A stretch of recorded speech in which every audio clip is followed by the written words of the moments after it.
Well, hey fellas, welcome to Lemurstream 25. We'll just give it a few minutes to see if anybody's going to filter in.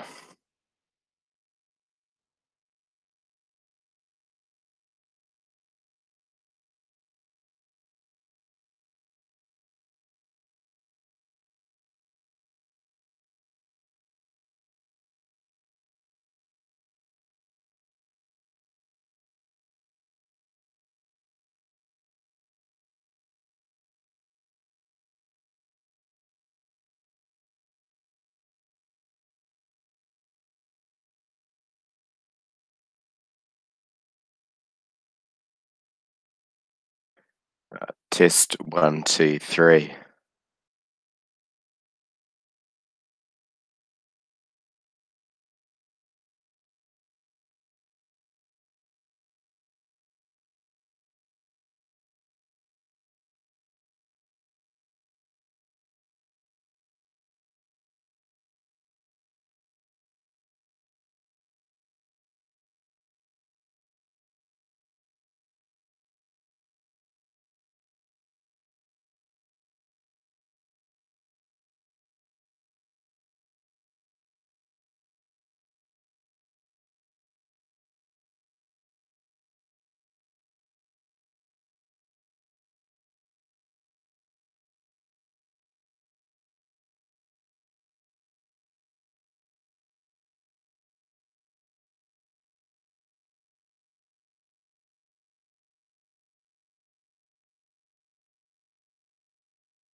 All right, looks like we've got 2 viewers now, so with these stunning numbers, we'll crack on into it. Just give me a clue in the chat if my mic is working.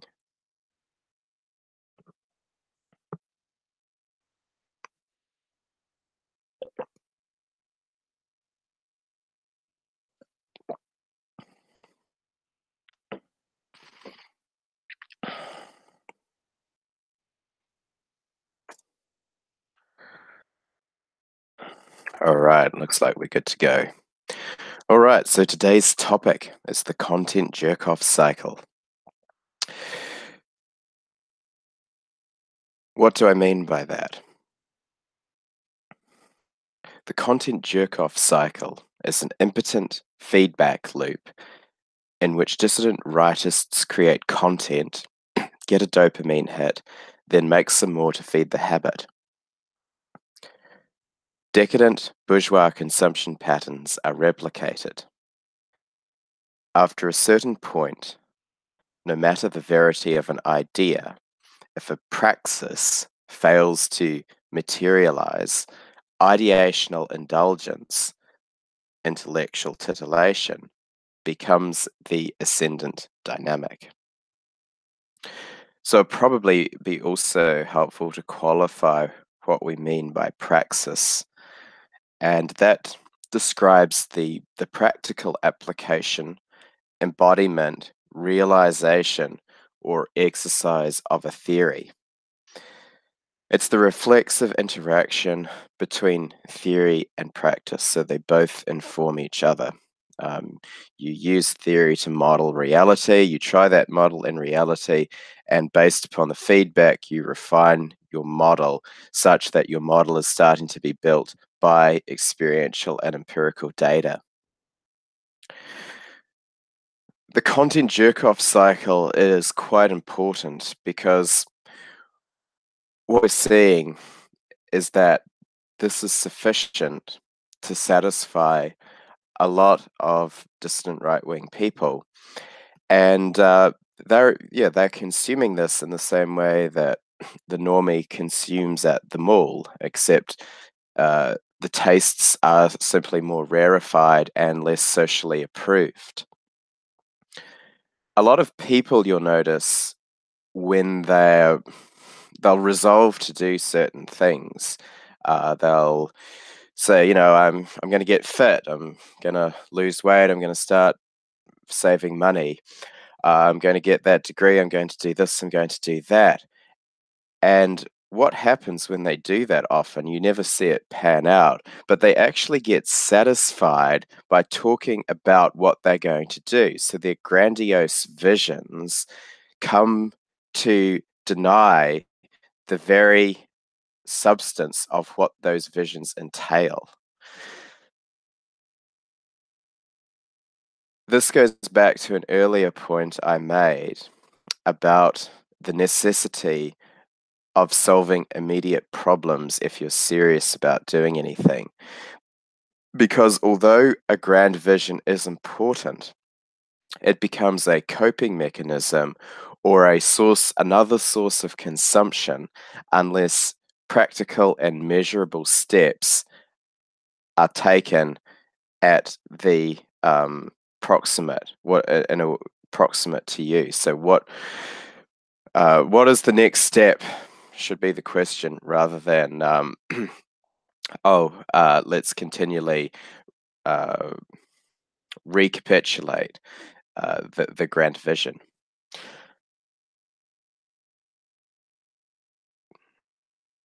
So one of the justifications for this kind of stuff is that some people will say, well, look what happened when we actually did try to do something, and they'll cite the chimping out, the white chimp out at Charlottesville and other such instances of performative ideology. Now, this is really a false dichotomy, one that you shouldn't buy into.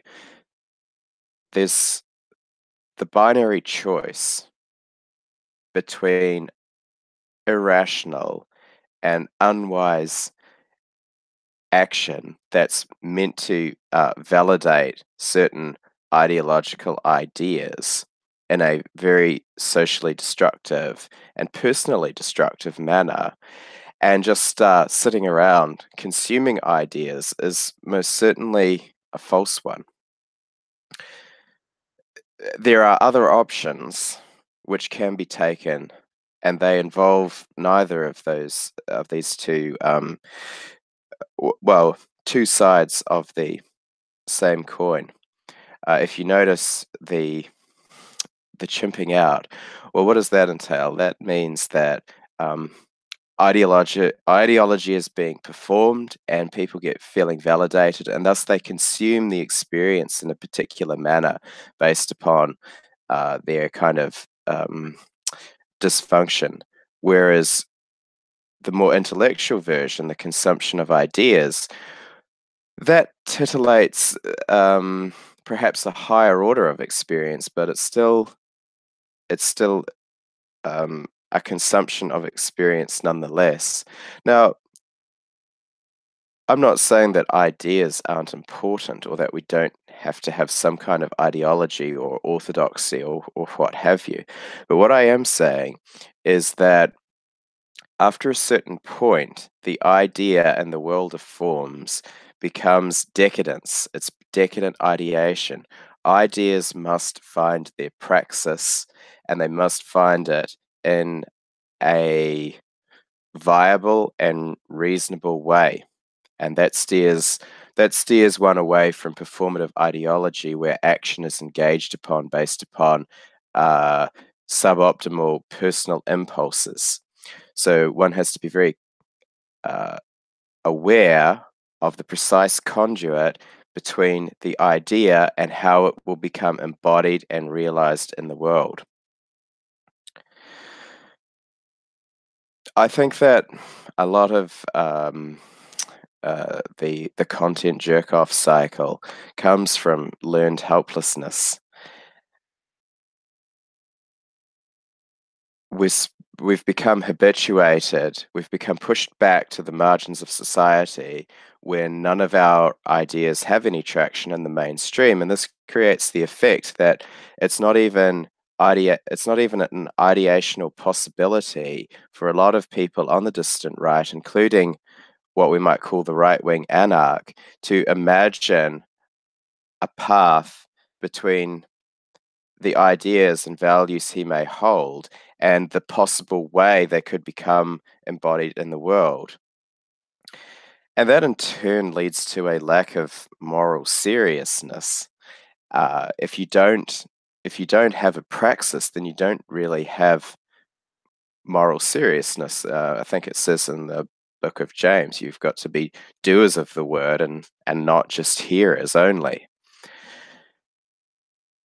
For instance, if we don't take action resolving the campaign of virtual disenfranchisement from the public space being coordinated by the tech giants at the moment, what will happen is that all these fractious right-wing cats will be grabbed by the scruff of the neck and hissing, spitting, and yowling, some of them perhaps saying the K word.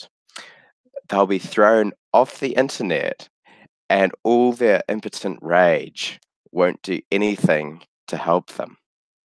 So this is reality, this is what confronts us, and this is what we've got to this is what we have to set ourselves against, and not just at the level of intellectuality, but at the level of practicality. Now, I think that uh, Hegel is a very useful thinker to introduce to this topic at this juncture, because for Hegel, he had a very particular concept of what an idea is. Um, for Hegel, the idea is the concept plus the concrete. So Hegel always sees ideas as embodied in the world around him. They're not just forms floating off in space, not just a priori abstractions like Kant is dealing with. Uh, Rather, he's dealing with chunks of solid, concrete reality, interpreted, worked over, and otherwise transformed in the light of concepts. So I'm quoting Greg Johnson here in his article on Hegelianism. He goes on to say, or conversely formulated, the Hegelian idea consists of concepts that have been concretely realized in reality, whether by deploying concepts merely to interpret reality or as blueprints for transforming it. The Hegelian idea is identical to the human world, and the human world is the world of concrete natural objects interpreted and transformed by human beings. So that's praxis right there. That's the uniting of um, reality and the idea in the Hegelian dialectic of concept and the concept and the concrete. That again, that itself, I suppose you could say, ironically, is a rather uh, rarefied idea. So let's bring it down. Let's practice what I'm preaching here and bring it down to a concrete level. What is one of the ways that you could actually apply this way of viewing the world?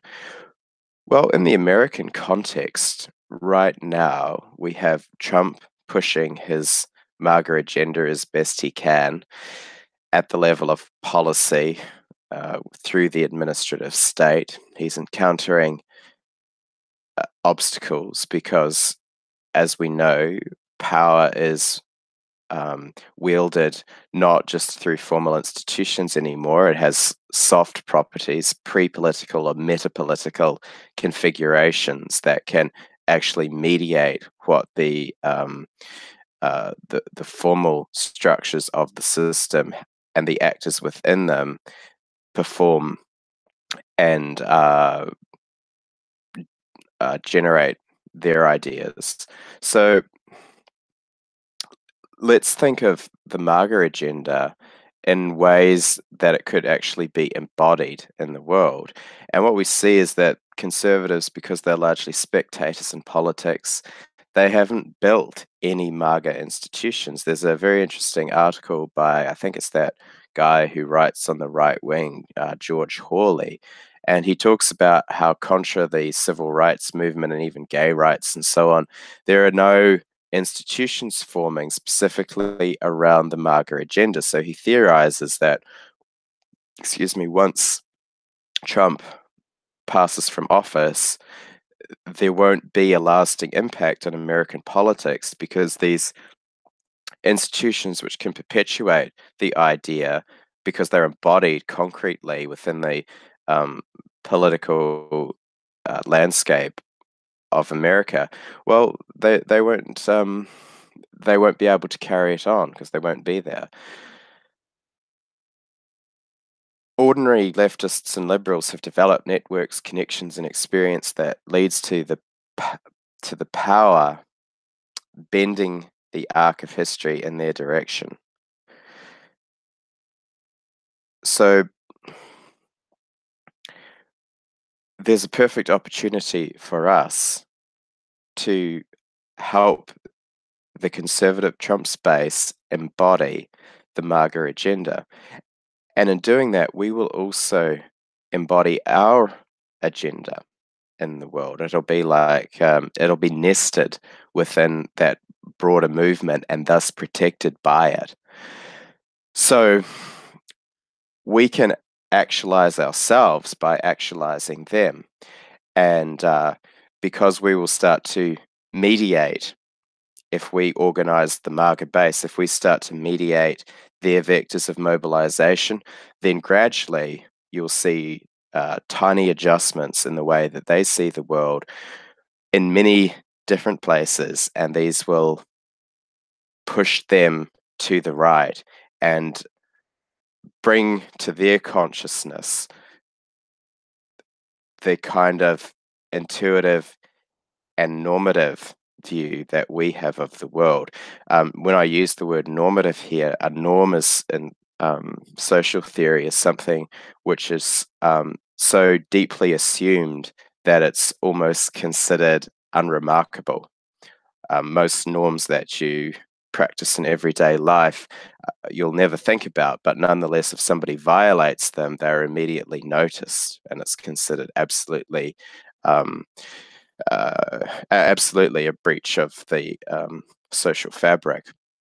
So mass collective action makes an idea real to the individual.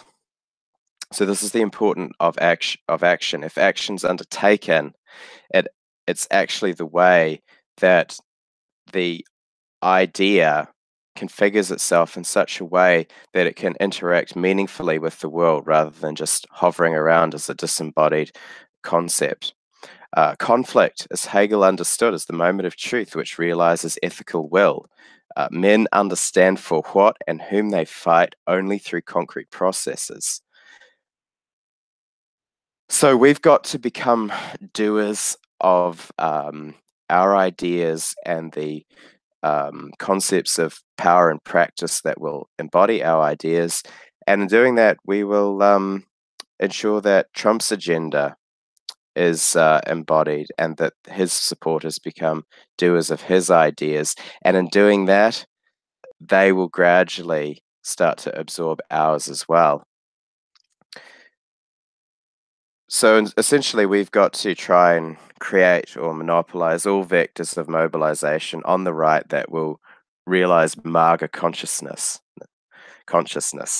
We must become to the Trump base what the libertarian and neocon Juliet faction were to the GOP.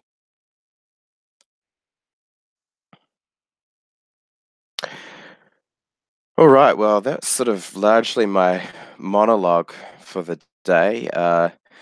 Let's see what the chat's up to. Looks like we've got Lit Signal here. Tony Crow is still here. Tony Crow says, I'm glad you brought this up. It's important to have integrity and follow through. Yeah, indeed. And what we've got to work out is ways that you can structure the sequence of interactions between members of the dissident right that it will actually result in follow through, because it's not enough just to say, well, people should do it. You know, people should exercise their wills in such a manner. That's really not how social dynamics work.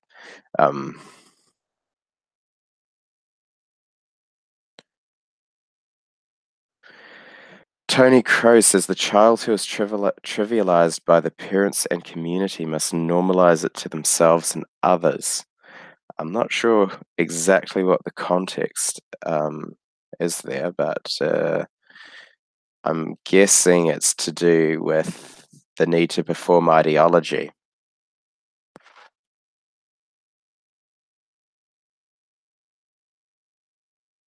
Okay, well, we've got 4 viewers, so if anybody's got some comments or things they'd like me to elaborate on further or discuss, time to pop it in the chat. Today was a short and sweet stream.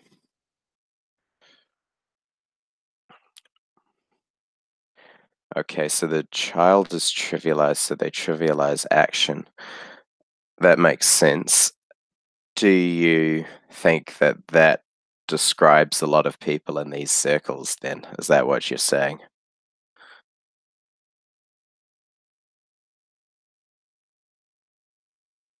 Hmm.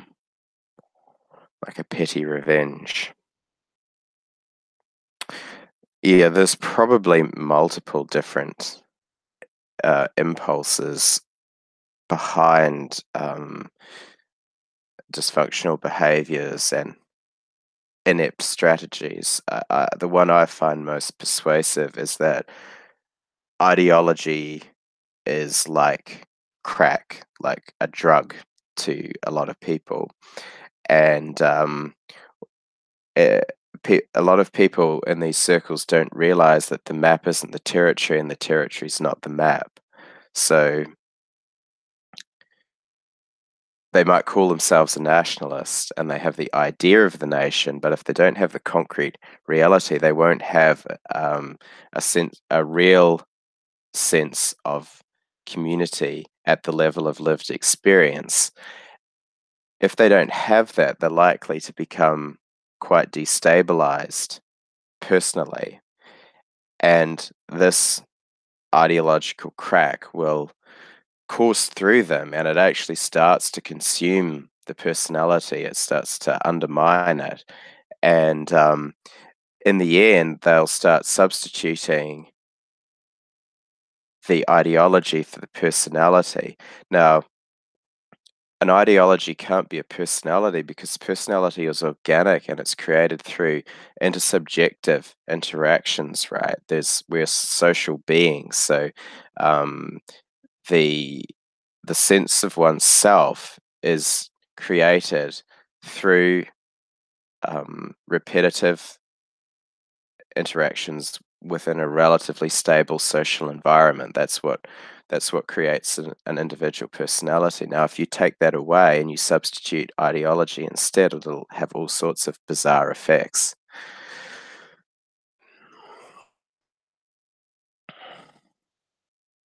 Tony Crow says, due to so many on our side having a libertarian background, they will be anti-ideological. They will eschew political action using government. Yeah, that is a good point. There is certainly a lack of experience there and a lack of political habit.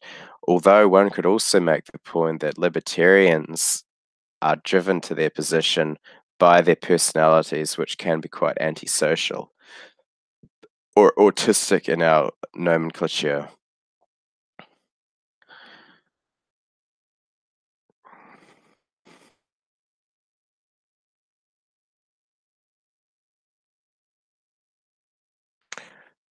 Okay, well that looks like we've reached the end of this discussion. We'll be back for another Lemurstream tonight. The big boys will be back and we'll be discussing motivation after each stream. So that will kind of dovetail in with this stream. This will set the frame, and then we'll discuss some possible solutions tonight. We'll see what arises from that. So thanks to the people who tuned in, and I will catch you a bit later.